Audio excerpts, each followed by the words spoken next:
Samuel's story. Why is it being forgotten? Meet the Pizars. Samuel's parents, David and Helena, along with their two children, lived in Białystok, Poland, where in the 1930s Jews made up half of the city's population. They were a middle-class Jewish family. David had founded the city's first taxicab company. Samuel was 10, and his sister Freda was 8 when first Germany and then the USSR invaded Poland. They were forced into a ghetto, where 2 years later, Samuel's father was taken away one morning, shot and killed. When he was 13, Samuel, along with Freda and Helena, were sent to Treblinka extermination camp. His mother and sister were murdered upon arrival. Because his mother had wisely dressed him in long pants, Samuel was sent with the older boys to Majdanek concentration camp. Samuel's 3 years in captivity took him to the death camps of Auschwitz, Sachsenhausen, Oranienburg, Dachau, and finally to the slave labor complex of the Engelberg Tunnel.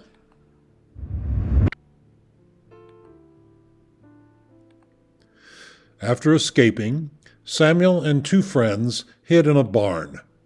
In his 1980 memoir of Blood and Hope, Samuel recounts his rescue with these words.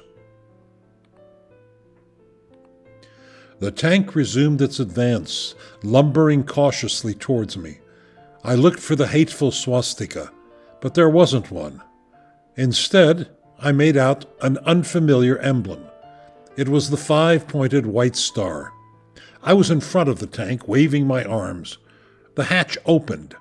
A big black man climbed out, swearing unintelligibly at me. I fell at the black man's feet. I threw my arms around his legs, and I yelled at the top of my lungs, "God bless America!" Samuel learned that of the 900 Jewish students at his school, he was the only one to survive the Holocaust. His uncle invited him to Australia, where he resumed his education and tried to adapt to the norms of society.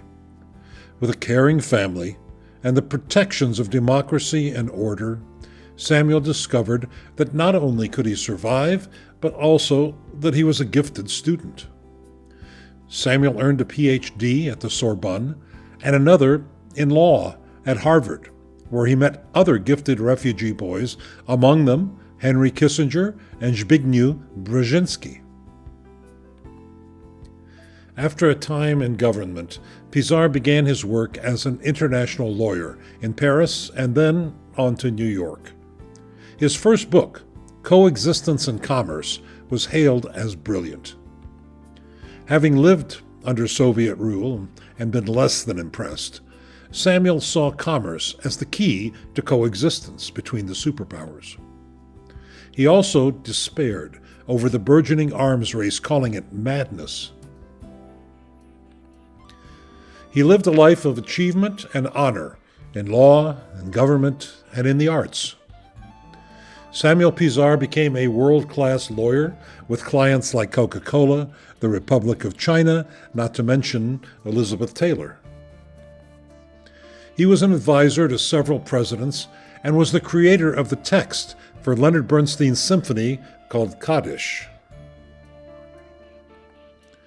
Pizar devoted himself to sharing his survival story with the world. He established the Pizar Holocaust Studies program at Yad Vashem in Jerusalem. In 1971, Pizar married art advocate Judith Frem.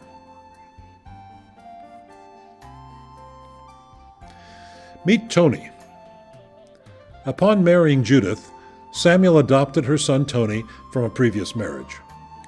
Tony was the same age that Samuel had been when Poland was invaded and Samuel's nightmare had begun. Pizar raised Tony in a home that was a gathering place of artists and musicians, presidents and prime ministers, philosophers and writers from the East and the West. Tony grew up watching his stepfather attempt to reconcile the Cold War conflict between the U.S. and the USSR. Above all, Samuel taught his stepson about the nature of evil. He learned firsthand about human cruelty and the dangers of authoritarianism.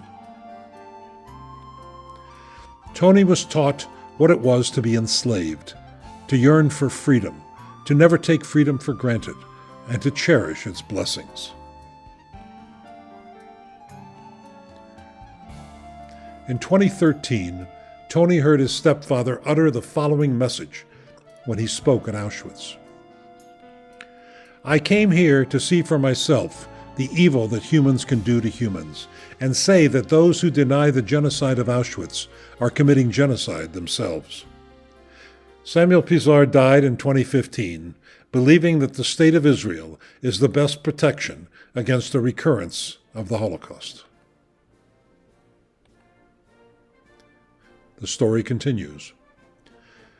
In 2021, Samuel's stepson, Antony Blinken, was tapped by President-elect Joe Biden to serve as his Secretary of State. During his Senate confirmation hearing, Blinken invoked the memory of his stepfather. He told the story of how Samuel was rescued by an American tank battalion. He said, "My late stepfather, Samuel Pizar, found refuge in America after enduring the horrors of the Holocaust.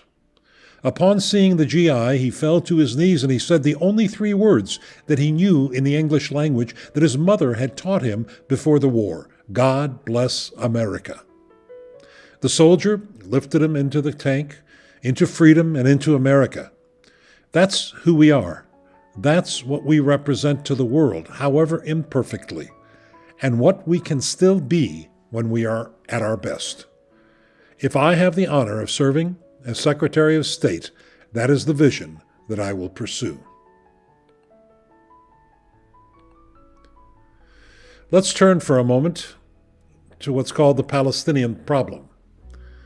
This man is Mahmoud Abbas, also known as Abu Mazen. He is the 85-year-old leader of the Palestinian Authority. In 2018, he publicly stated that the Nazi mass murder of European Jews was the result of the Jews' financial activities and not having to do with anti-Semitism. In 1982, Abbas authored the Connection Between the Nazis and the Leaders of the Zionist Movement, 1933 to 45. He did this at the People's Friendship University of Russia. It was published as a book in Arabic titled The Other Side: The Secret Relationship Between Nazism and Zionism. It has been discredited by serious historians as blatant Nazi apologia. Abbas is a prime example of what Pizar labeled those who would deny the genocide. He is also the prime advocate for the PA's Pay for Slay program that offers huge cash incentives for Arab terrorists who attack and murder Jews. Why do we mention this? Because apparently Blinken backs Abbas. On May the 25th, 2021, in a move strongly supportive of Abbas and the PA, Secretary of State Blinken announced his support for the reopening of the U.S. consulate in Jerusalem.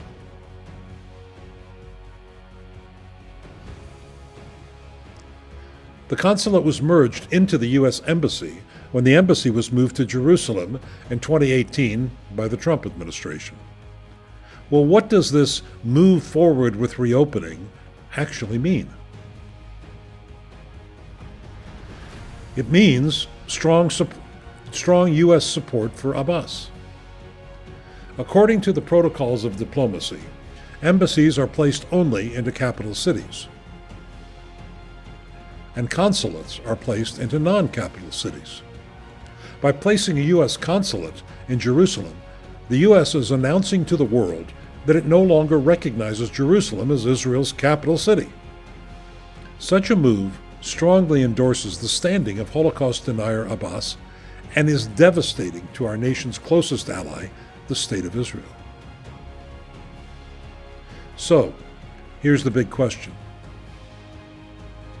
How is it possible that the head of our nation's foreign policy, a person who was taught the lessons of the Holocaust from childhood by his illustrious survivor stepfather, and who now, in his passion to embrace the administration's flawed policy of undoing and rejecting all things Trumpian, how is it possible that he has utterly forgotten the true meaning of Samuel's story? If you have an answer to this question, kindly post it in the comments section or write to me at peter@peterweisz.com. I thank you.